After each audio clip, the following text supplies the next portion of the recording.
Leyendas tenebrosas del Perú. El Tunche, el espíritu maligno de la selva. 1. Ingresé a la oscura cabaña de maderas viejas y podridas con el corazón en la mano. Un relámpago brilló a lo lejos con un guiño siniestro. A cada paso las maderas del piso crujieron como gatos en celo. Me oculté en el rincón más apartado de la habitación y guardé silencio. Respiré apenas, para no hacer ningún ruido. Pero en la selva el silencio es imposible, excepto cuando lo envuelve el peligro. Un coro bullicioso de todos los sonidos imaginables llegaba desde afuera. Era un rumor de vida incontenible. A pesar de todo, no me moví. Esperaba la llegada de un visitante recurrente que desde la lejanía de su voz diría «fin, fin», anunciando su presencia. Entonces lo vería, sentiría su realidad, grabaría en mi mente lo tangible de su existencia, aunque solo fuese la vida fantasmal y legendaria que me habían contado los viejos y viejas desde que nací en Pucallpa hace más de 30 años. De pronto, el ruido de la naturaleza cesó. Oí algún chillido de agonía, y un silencio de muerte lo invadió todo. Agucé la vista y esperé sombras en movimiento, algún espectro que flotase sobre la tierra, o quizá la imagen de un cadáver andante, huesudo, por cuya hueca dentadura escapase su silbido característico. Así imaginaba yo a mi visitante. Jamás lo había visto. Sin embargo, lo primero que vi fue una sombra rojiza, corpulenta, alta, musculosa, que cargaba sobre sus hombros el cuerpo exánime de un venado. La sombra rojiza ingresó en la cabaña. Crujieron las tablas del piso y el cuerpo del venado cayó pesadamente contra el suelo. Entonces, un relámpago oportuno iluminó la escena, y lo que vi me dejó más paralizado aún. Era un otorongo enorme, de pie, con cabeza humana, y los ojos más tristes que había visto en mi vida. Su piel manchada de ocre amarillo y negro se daba un aspecto terrorífico. De pronto, su imagen cambió. Era un ser con cuerpo humano musculoso y cabeza de otorongo. Al arrojar el venado contra el piso, levantó los brazos libres y lanzó un rugido poderoso que me hizo estremecer de pies a cabeza y sentir, por primera vez en mi vida, algo peor que el miedo, el pavor paralizante de la presa que está a punto de morir. Cerré los ojos, contuve totalmente la respiración, imaginé que el monstruo felino se acercaba y de un zarpazo me partía en dos. Mejor era no mirar y esperar. Pasaron algunos segundos de angustia, hasta que finalmente el grito familiar de un mono en la lejanía atrajo más ruidos, y pronto toda la selva volvió a cobrar vida. Se llenó de la bulla de los animales, de los sonidos del río y del roce de las miles de plantas que bailoteaban con el viento. Abrí los ojos y el ser monstruoso ya no estaba, pero sobre el suelo yacía la pieza de venado. Me levanté de mi rincón y de un salto abrí la puerta de la cabaña. Extraje mi linterna y corrí por el sinuoso camino que me había llevado desde el pueblito de Alto Perillo hasta aquella cabaña siniestra, a orillas del río Ucayali. Mi cuerpo aún temblaba de miedo. Si no fuera por la pieza de venado ensangrentada sobre el piso, habría creído que todo era una alucinación, motivada por la angustia, la necesidad de ver fantasmas, el deseo de creer. Ya en la casita de madera y techo de nejas de don Ruperto Sampedra, a quien todos llamaban Rupacho, me metí al mosquitero lo más rápido que pude. Debí calmar el temblor de mi cuerpo. Mis dientes castañaban, hasta mi párpado vibraban inquietos. El miedo es incomprensible. Unos minutos después, sentí que mis brazos se aletargaban, que mi espíritu volvía a recuperar la calma, y que Rupacho frente a mí, desde afuera del mosquitero, me llenaba de humo de tabaco. Salí del mosquitero dando un suspiro. El humo del tabaco aleja los malos espíritus, dijo Rupacho, y también el miedo. Vi algo extraordinario, le dije, seguro de mis palabras. ¿Encontraste al Tunche que querías ver?, dijo Rupacho riendo. Porque aquí oímos al Tunche todas las noches. Bien fastidiosos son estos mentecatos si se le agarran contigo. Rupacho era un sanador. Algunos decían que era un banco, es decir, el máximo nivel al que alcanza a los que acceden los brujos o chamanes de la Amazonía. Su aspecto era grotesco. A su pequeño tamaño de menos de 1,5 metros, Se sumaba el pelo largo, la nariz grande y dos enormes orejas que duplicaban fácilmente el tamaño normal, pero era temido y respetado, y a él venían personas desde Iquitos, Contacama o Pucallpa para sanarse. He visto un fantasma difícil de olvidar, Rupacho.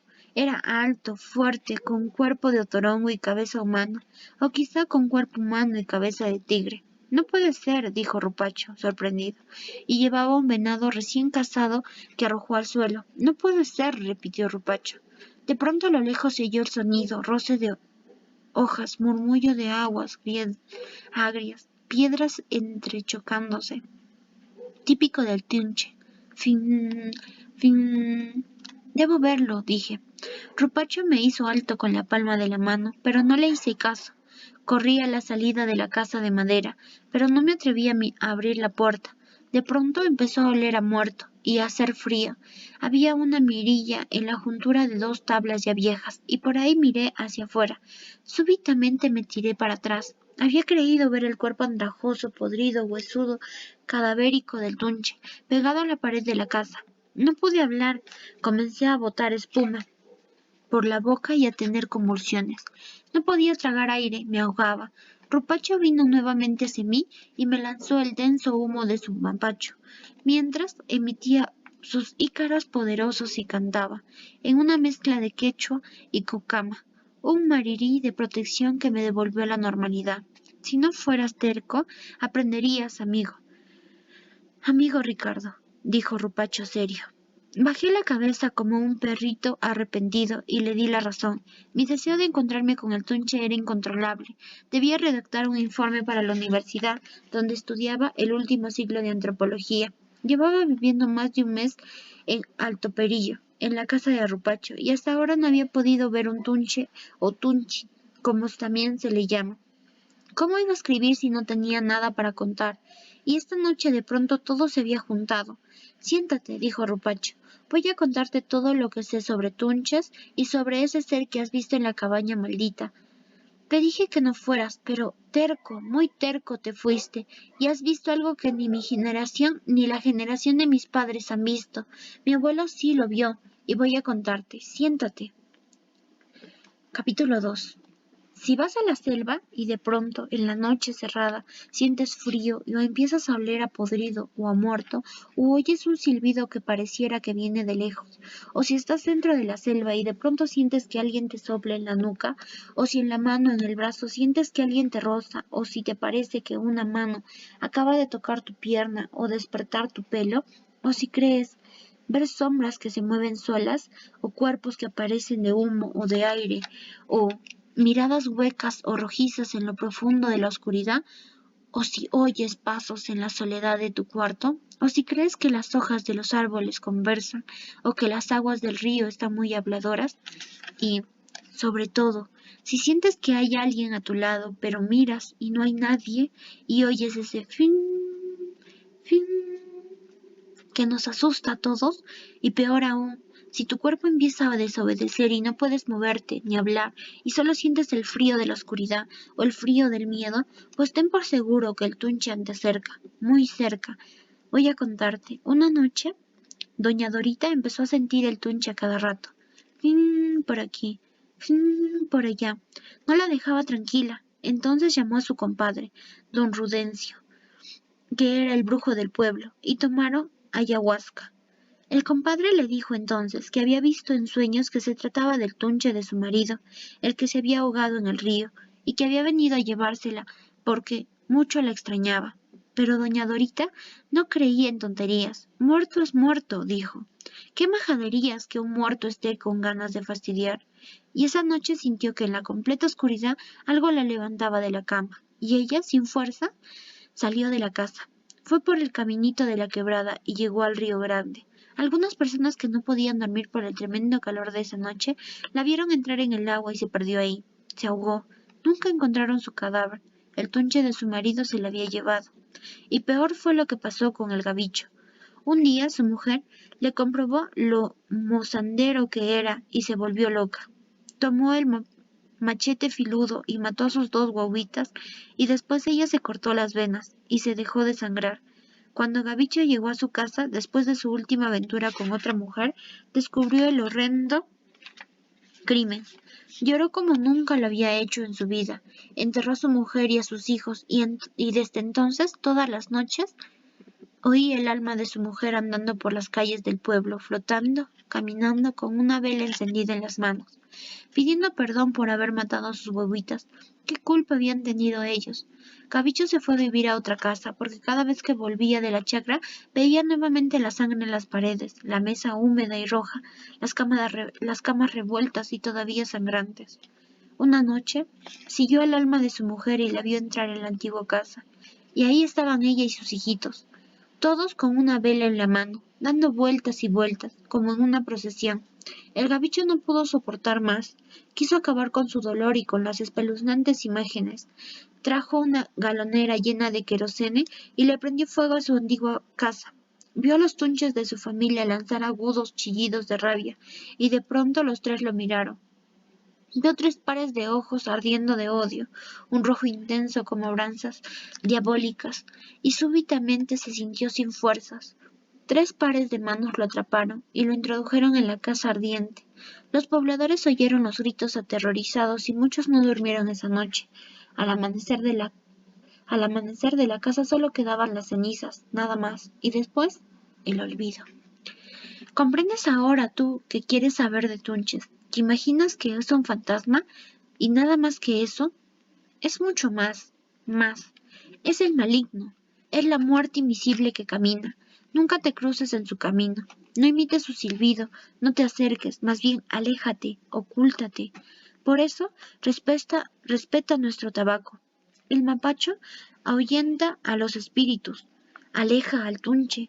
Hace miles de años nuestros antepasados tienen al mapacho como amigo. Mira, yo tengo aquí mi atadito de mapacho.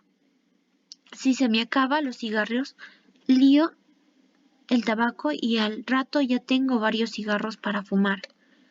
Ahora ya sabes del tunche. ¿Y quieres saber todavía del hombre torongo que viste la noche pasada? Voy a contarte. Escucha. Y después debemos volver a esa cabaña maldita para ahuyentar a ese espíritu de nuestros antepasados. Capítulo 3. Hace mucho tiempo, cuando los animales eran hombres y los hombres podían ser animales, vivió un hombre fuerte que sabía convertirse en otorongo. Su nombre no importaba ahora, pero transformarse en tigre lo convertía a él en un Minayagua, temido por todos, envidiado por todos.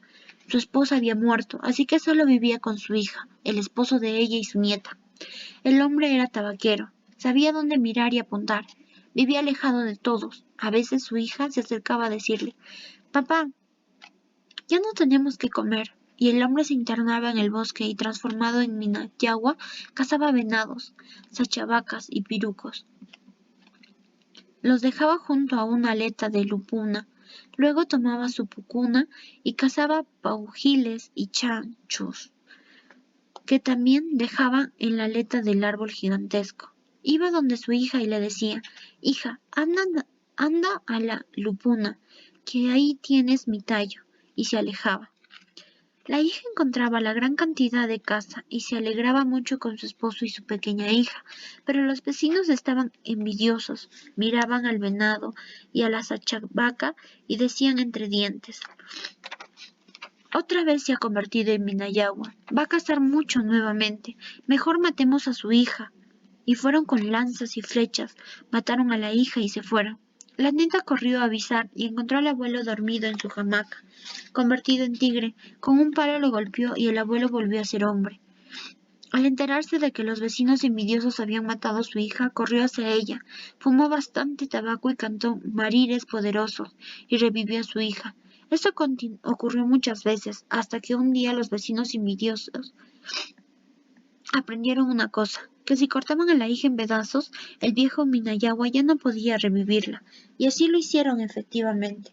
Una noche los vecinos entraron armados a la maloca de la hija, la mataron con lanzas y flecharon al esposo y a la niña, y luego los trozaron a todos. Entonces se retiraron muy seguros de su hazaña. A la mañana siguiente, el hombre fue a visitar a su hija y encontró la desgracia.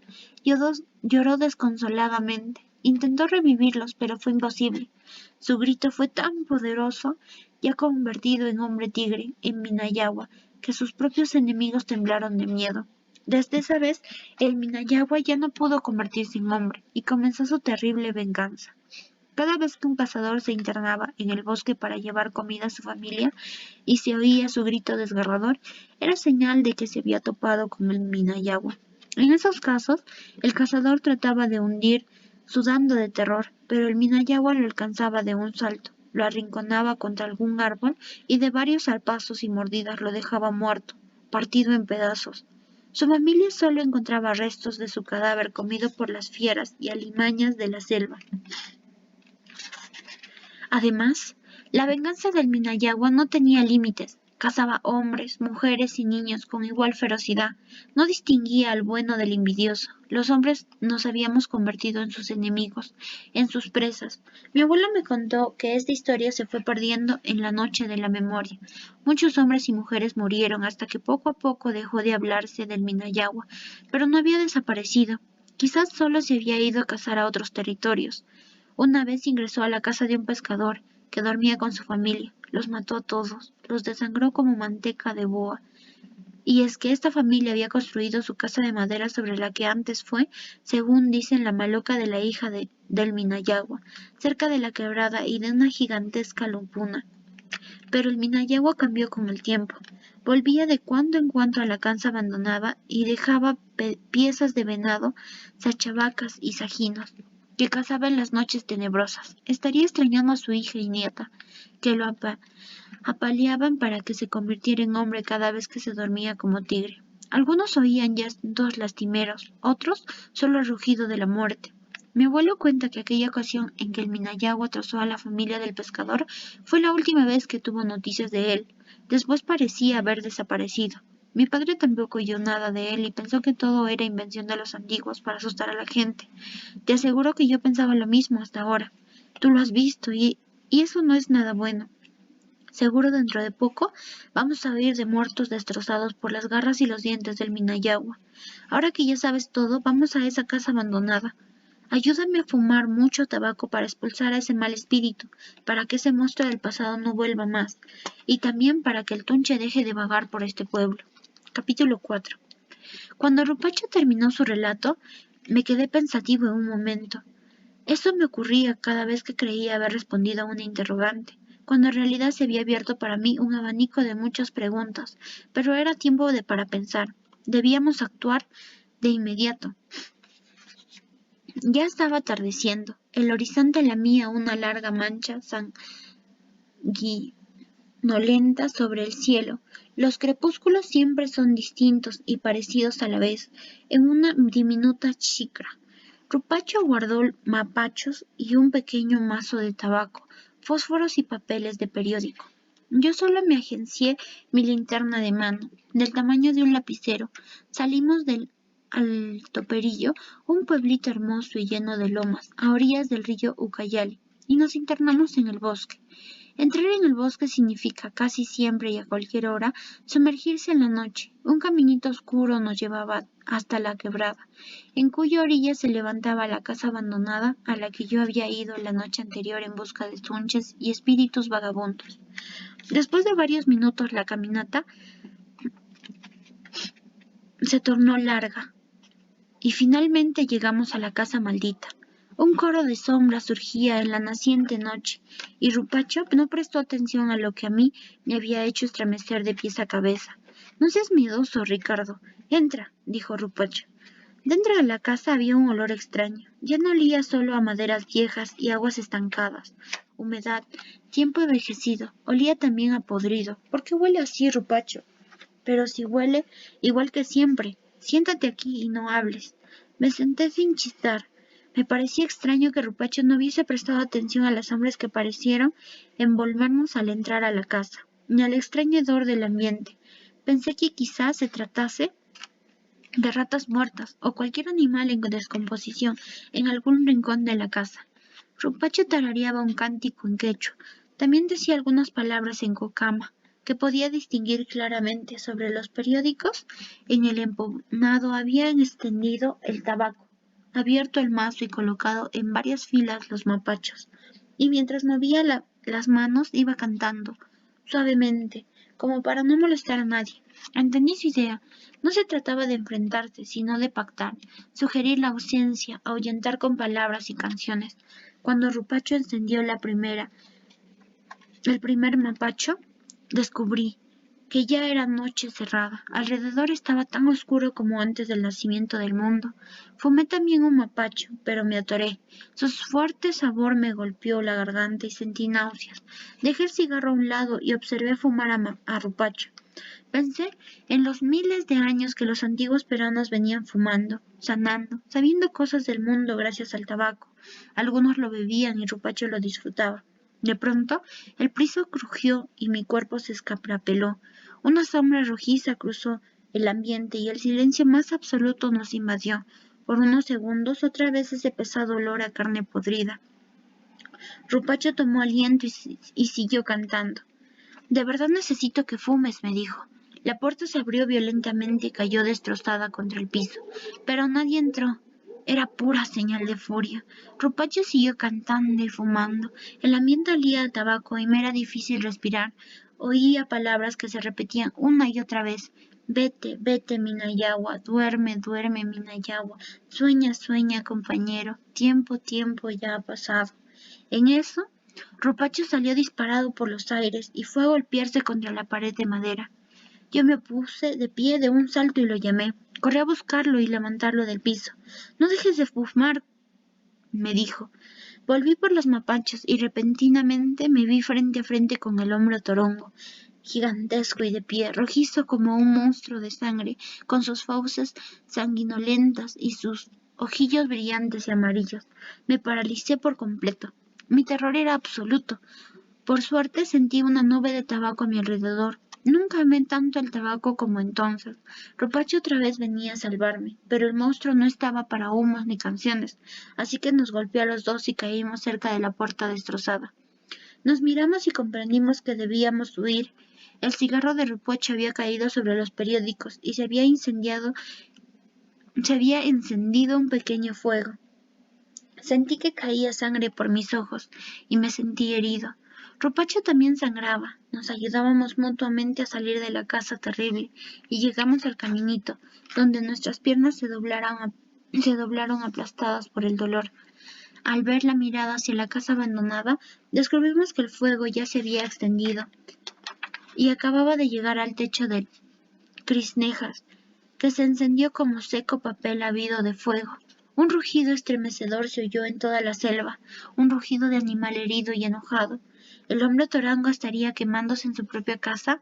¿Terminaría por fin la infinita venganza del Minayagua?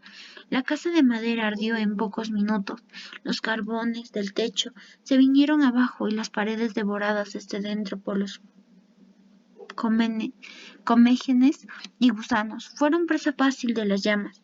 En pocos minutos no quedó nada en pie, y cuando creíamos que ya todo se había acabado, oímos el grito profundo, el rugido poderoso del monstruo, pero venía desde tan lejos que comprendimos que definitivamente el Minayagua se estaba alejando para siempre de las cercanías de Alto Perillo.